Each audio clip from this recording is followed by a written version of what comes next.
झूठ कोई ऐसा ही तो बोलता नहीं ना, हिंसा कोई यूं ही तो करता नहीं।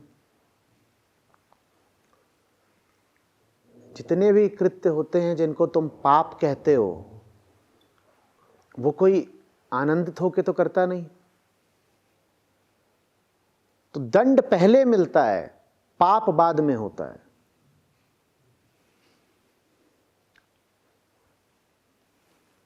एक तो भूल है ये सोचना कि पाप का दंड पाप के बाद मिलेगा, और ये भी सोचना कुछ बहुत सटीक नहीं है कि पाप का दंड पाप के साथ मिलेगा। मैं तो कहता हूं कि दंड पहले मिलता है, कर्म बाद में होता है। तुमने विचार किया नहीं हिंसा का कि दंड मिल गया ना, हिंसा का विचार ही तो दंड है। अब हिंसा तो बाद में होगी।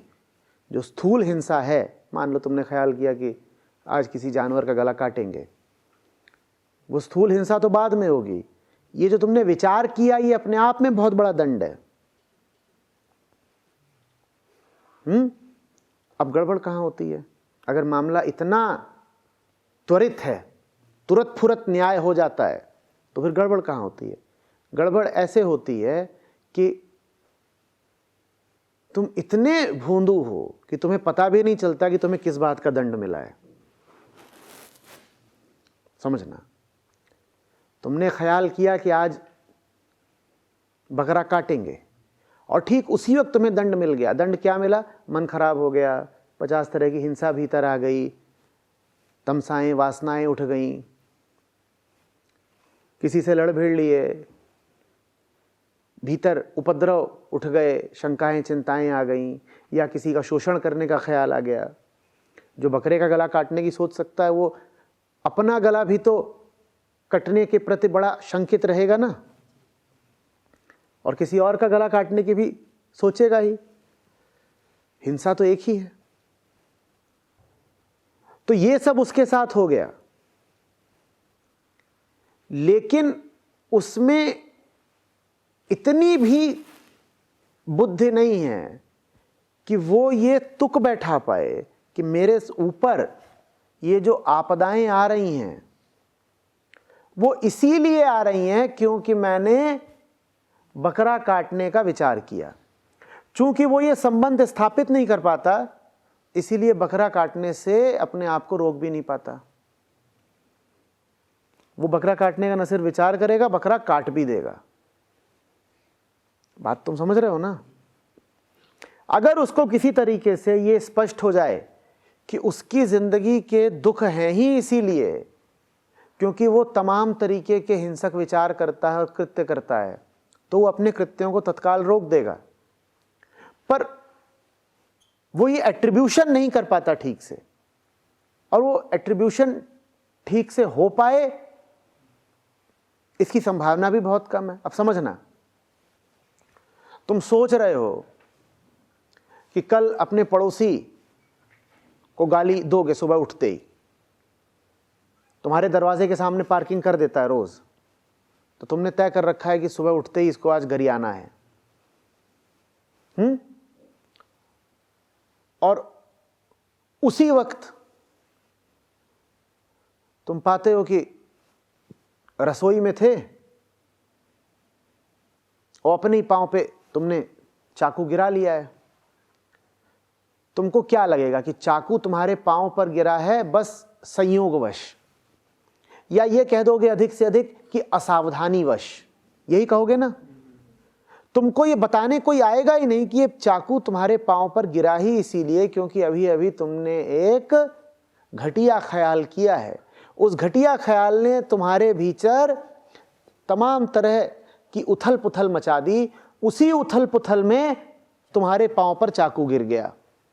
तुम ये संबंध नहीं स्थापित कर पाओगे कि पांव पे चाकू गिरने का संबंध तुमने जो कल सुबह की योजना बनाई है उससे है। बात समझ में आ रही है? अब सेठ जी बैठे हैं और पानी पी पी कर सरकार को और बाजार को गरिया रहे हैं, ये बुरा है, वो नालायक है, वो बेईमान है, ऐसा है वैसा है, और गाली देते जा रहे हैं और डकार मारते जा रहे हैं। उनको ये कौन बताए कि तुम्हारे पेट में ये जो तूफान आया हुआ है उसकी वजह ही यही है कि तुमने अपने दिमाग को बिल्कुल आंदोलित कर रखा है, तुमने अपने दिमाग में उथल पुथल मचा रखी है, उसी के कारण पेट हरहरा रहा है और डकार पे डकार मार रहे हो। लेकिन तुम ये संबंध नहीं बैठा पा रहे कि तुम्हारे शरीर में जो बीमारी उठ रही है वो इसलिए उठ रही है क्योंकि तुम कोई पाप कर रहे हो। और कोई डॉक्टर भी तुमको ये बता नहीं सकता, क्योंकि डॉक्टर तुम्हारी जिंदगी से पूरी तरह वाकिफ नहीं होता। डॉक्टर इतना बता देगा कि साइकोसोमेटिक है, पर बिल्कुल उंगली रख के ये थोड़ी बता पाएगा कि तुम्हें ये कौन से पाप की सजा मिल रही है। भाई तुम्हारे पेट में कोई विकार आ गया, अल्सर बनने लग गए, कुछ और हो गया, डॉक्टर तुम्हें अधिक से अधिक यही तो बता देगा कि भाई देखिए इन चीजों का संबंध मन से भी होता है। इतना बता के डॉक्टर रुक जाएगा, उसके आगे उसे क्या पता। और तुम में इतनी तीक्ष्णता नहीं है, इतनी शार्पनेस नहीं है कि तुम सीधा संबंध बैठा पाओ कि मेरे पेट में ये जो जहर पैदा हो रहा है वो पैदा ही इसीलिए हो रहा है क्योंकि मैं जीवन में कुछ पाप कर रहा हूं।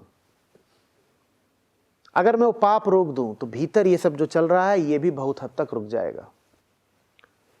तो मैं कह रहा हूं कर्म फल तत्काल ही नहीं मिलता, अग्रिम मिलता है, एडवांस में मिलता है।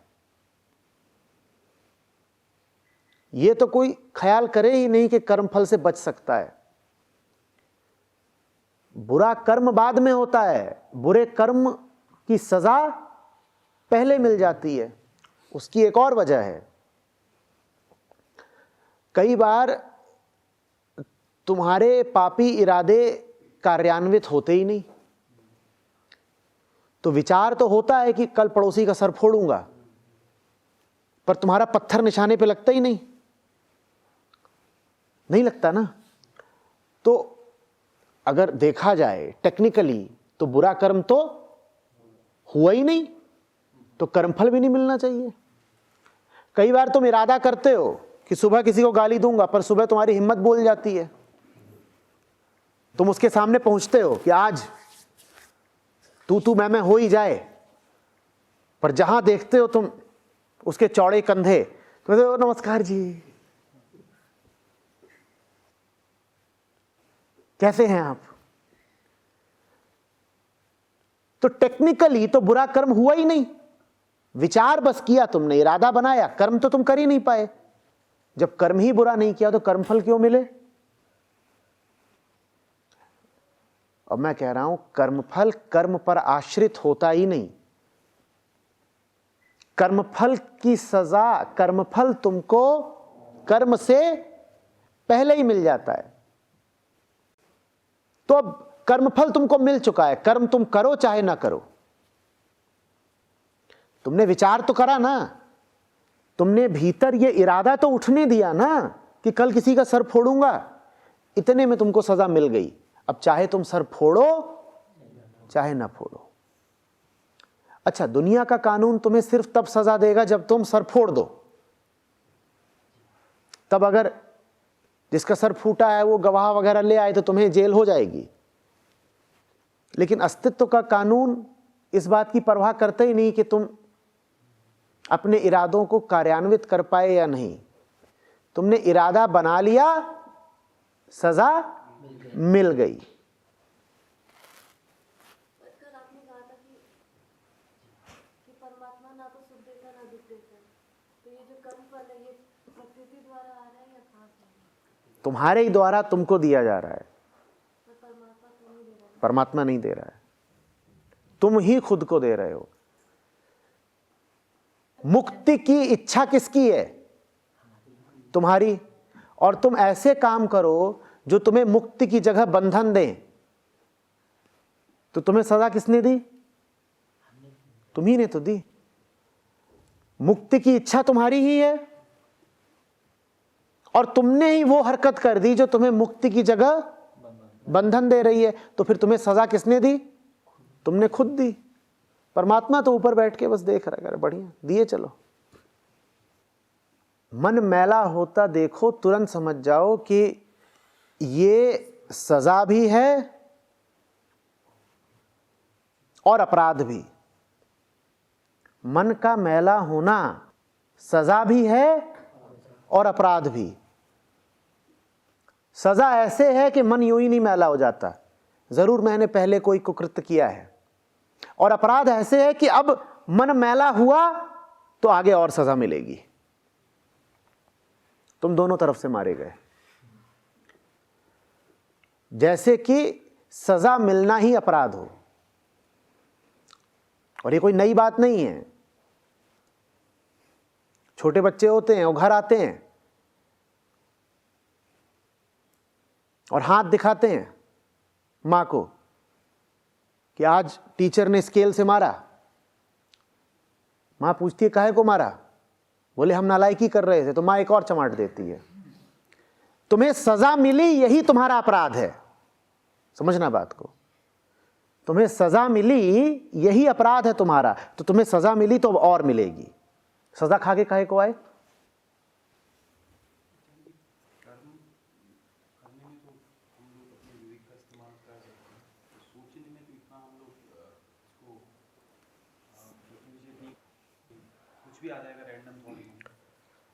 वो आ सकता है, लेकिन उसको बल तुम ही देते हो, बल मत दो।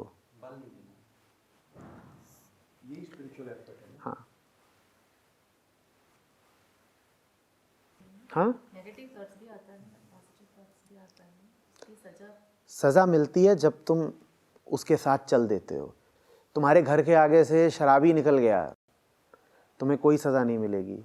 तुम्हारे घर के आगे से जुआरी निकल गया, तुम्हें कोई सज़ा नहीं मिलेगी।